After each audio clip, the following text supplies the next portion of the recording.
Only a year after we get GPT-4, we have Llama 3.1, Meta's latest open source AI model. We now have an open source AI model that is just as good, if not better, than GPT-4. Sam Altman-backed group OpenResearch has completed their 3-year study on universal basic income, and the results are probably not what you expected. Finally, HeyGen announces their new interactive avatars, giving us a glimpse into the future where, according to Mark Zuckerberg, hundreds of millions or even billions of virtual avatars will run rampant.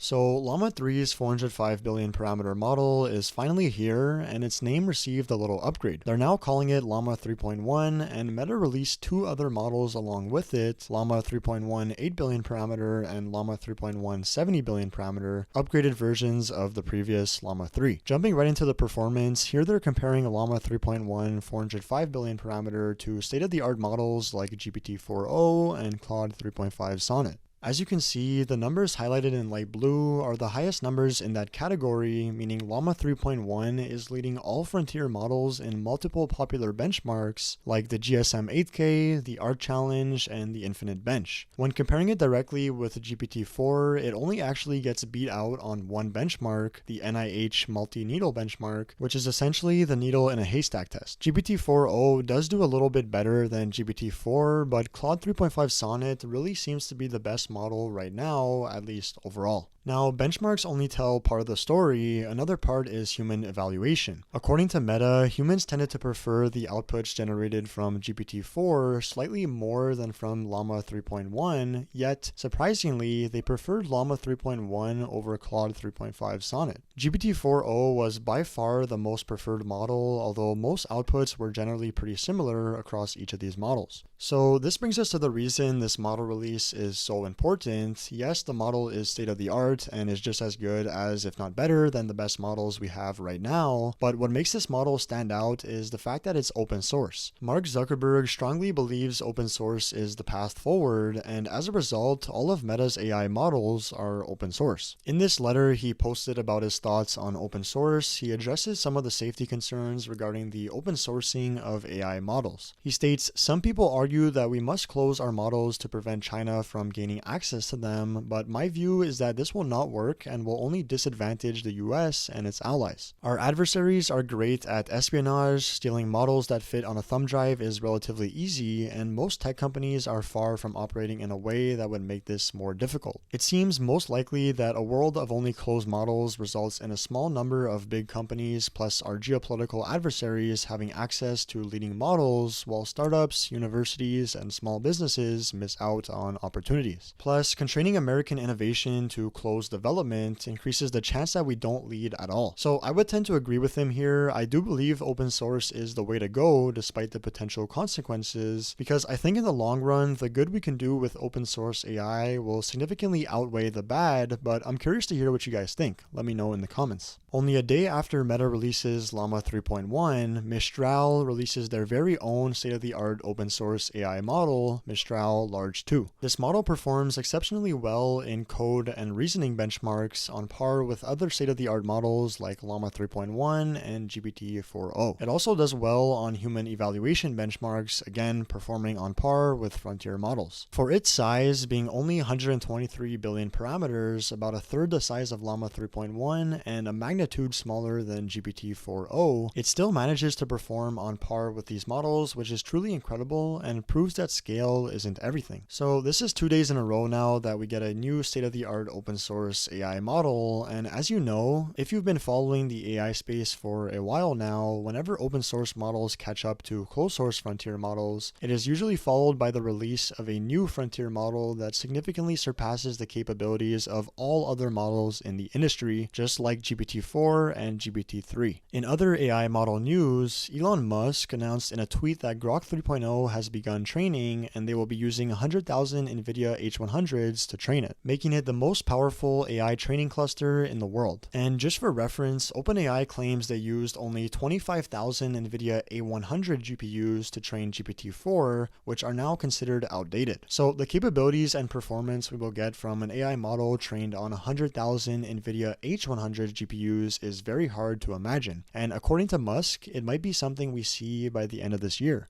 Then what we're doing in the Memphis data center is we're actually training Grok 3. So that'll probably finish training in about 3 or 4 months, and then there'll be some fine-tuning and bug fixing and whatnot. And we're hoping to release Grok 3 by December. And Grok 3 should be the most powerful AI in the world at that. Apple also released a new AI model this week, their very own family of small models, a 7 billion parameter model and a 1.4 billion parameter model that are on par with other frontier models of its size in terms of benchmark performance. What I found particularly interesting about this model release, though, is that Apple decided to make these models completely open source, releasing model weights, training code, and even the pre-training dataset. This is more than typical open source projects will release, and honestly surprised me coming from a company like Apple. Now, we have to talk about this study done by OpenResearch, a group backed by Sam Altman. They recently completed their 3-year study on UBI, the largest US study on basic income, and we're going to go over some of their key findings, which might surprise you. The first category they look at is health, and they found that the cash transfers increased recipients' use of hospital and emergency department care and some types of office-based medical care, particularly dental and specialist care. Although we find no significant effects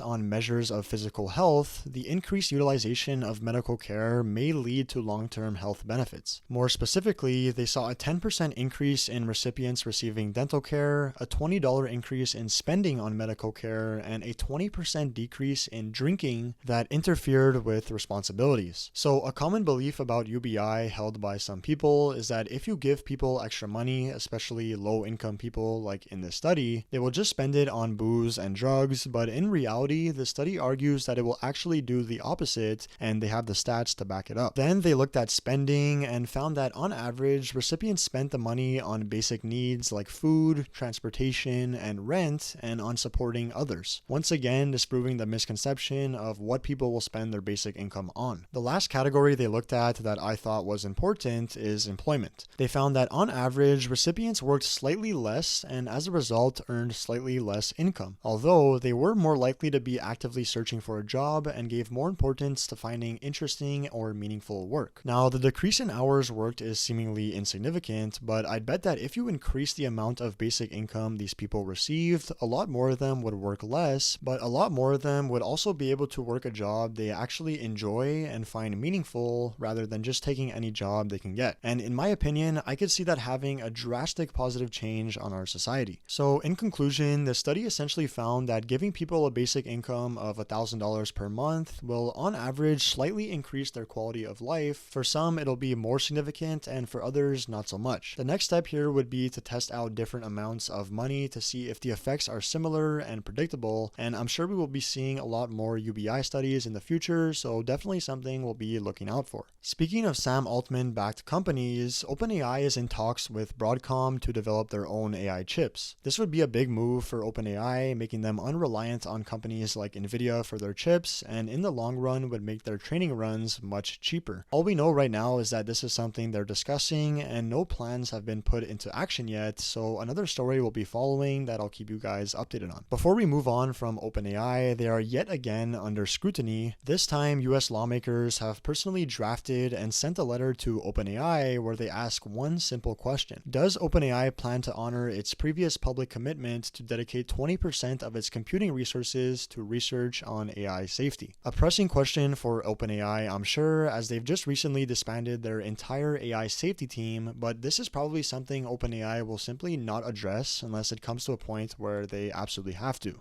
In other AI news, HeyGen announced their new interactive avatars, something that we've been seeing a lot of recently in the AI space and will likely be seeing a lot more of. These virtual avatars have various use cases such as AI assistants, customer service representatives, salesmen, content creators, and much more. This is an area in the AI space that people don't talk about much, but it is rapidly gaining traction, and people like Mark Zuckerberg have big plans for these virtual AI avatars. We don't believe there's going to be like one AI to rule them all.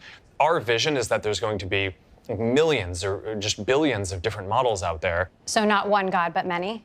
Is that the way to think about it?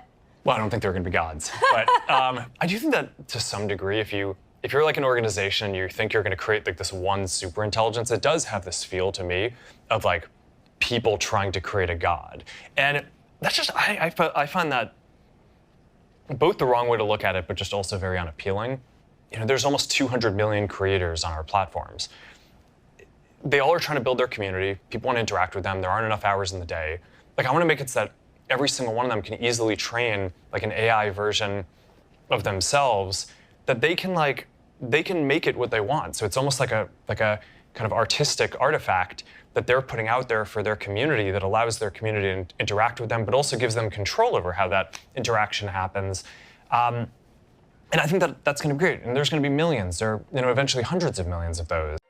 So I don't know about you guys, but that doesn't sound very appealing to me. Having hundreds of millions of AI avatars flooding the internet sounds like a terrible idea in my opinion, and will likely exacerbate the dead internet theory. I think people prefer interacting with actual other real human beings, but I could be wrong. As you can see here from this graph, Character AI, a platform where users can chat with AI chatbots, it's extremely popular, especially for younger kids, and I think that Mark Zuckerberg knows this and is possibly trying to capitalize on an opportunity. To end the video on a more positive note, a research paper published in Nature found that a machine learning algorithm could better predict the stages of breast cancer someone was in with less information. Now, I'm going to be honest here, as I was reading this, a lot of it went over my head, but I think I got the gist of it. Essentially, they fed the machine learning algorithm a bunch of high-resolution chromatin images, which I believe is the material our chromosomes are made of, and they let it learn unsupervised and found that it was able to predict the different stages of breast cancer someone was in based on the spatial organization of cell states in the tissue. So the point is, typically more information is needed to predict this sort of thing, but AI basically found a new way to predict it with less information. So AI continues to advance the healthcare industry, bringing us ever closer to a disease-free future. Anyways, that's it for me today. I hope you guys enjoyed the video. If you did, please leave a thumbs up and hit that subscribe button, and I'll see you in the next one.